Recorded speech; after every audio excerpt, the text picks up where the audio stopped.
Ah, there's a little snake in the grass right there. What's up, Hey, little boy. How we going? Are you lost?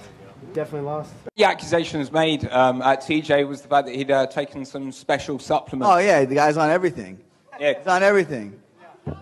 TJ? Yeah, I'm on everything. They test me every day, so come on, I'm on everything. Funny, you're the one that showed everyone how to do it on Team Alpha Male. So, yeah, I'm the one that's now bringing it at him. in. Yeah. Look at him. He has nothing to say. All right, so it came down yesterday. TJ Dillashaw officially suspended 2 years by USADA for testing positive for EPO for his January 19th fight. We had heard about a recent drug, situation or suspension from TJ himself and Akamoto and the crew. He came out and basically was very vague, saying he's going to fight it, and we don't know at this time, and I'm working and pleased with the support and everything, but it turned out that he accepted the 2-year suspension. He knew what he did.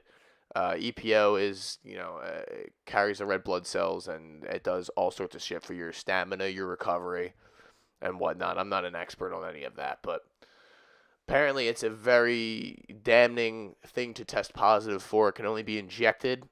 The difference between this and the John Jones, they don't know how the Turinabol entered John Jones' system. They know for a fact how the EPO entered TJ Dillashaw's system.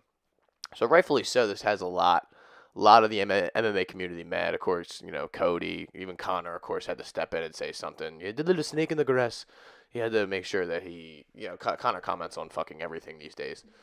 But it leaves, the bantamweight situation.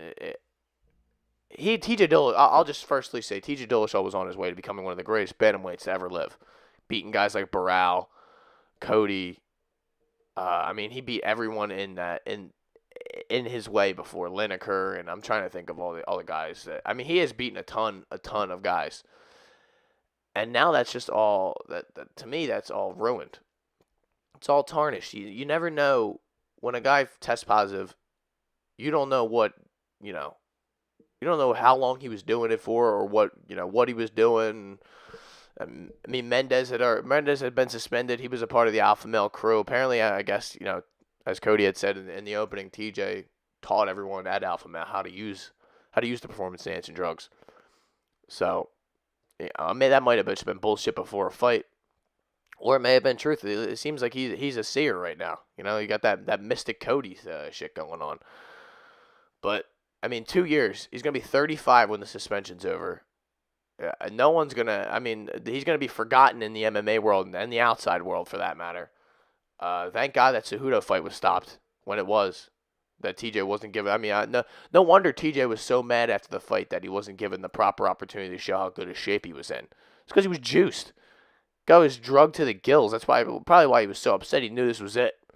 I'm probably gonna pop for this fucking EPO that I'm taking, and this is my last hurrah. I want to go out there and show them what I got.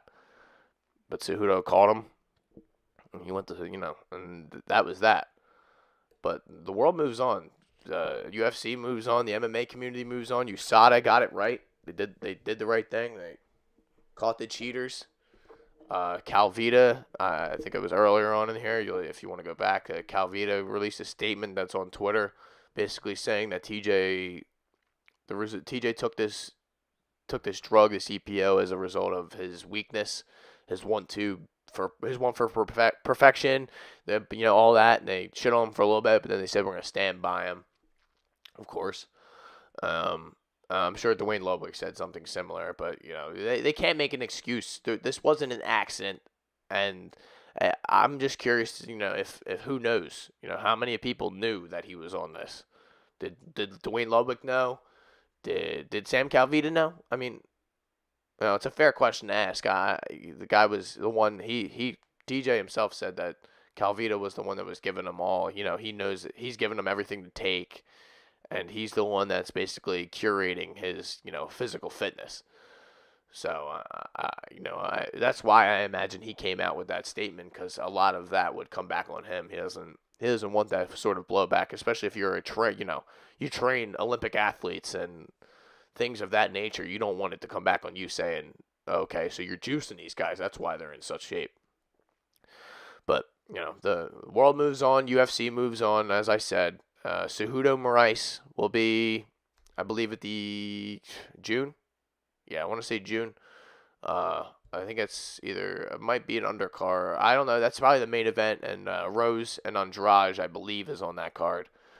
Again, I'm spitballing. I don't really feel like pausing this video and looking it up. You know, Google is there.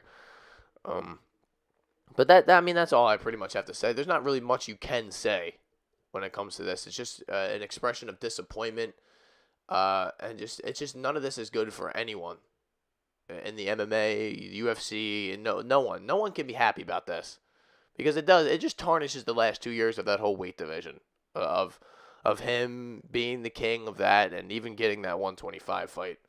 It was just all a farce in my mind when I look back. It makes me angry. And I'm just glad that USADA is there to pick these guys out and find the cheaters and make sure that we nip this in the bud as much as we possibly can, because, you know, it needs to be rid of the sport. Either everyone does it or no one does it. We need to have fairness, and TJ obviously was caught. So good for USADA, good for Cody. Cody, I'm sure this vindicates him a little bit, because I'm sure he was feeling down on himself, wondering why he couldn't, beat TJ. Who knows? Maybe he may never beat TJ, but now there's always going to be that doubt, and there's always going to be that excuse that TJ's a druggie, TJ's a cheater, and we'll never know actually how good he was. So, I am Matt McSweeney. This is the Hot Take Hot Box. And subscribe on Twitter and whatnot. I ain't got to tell you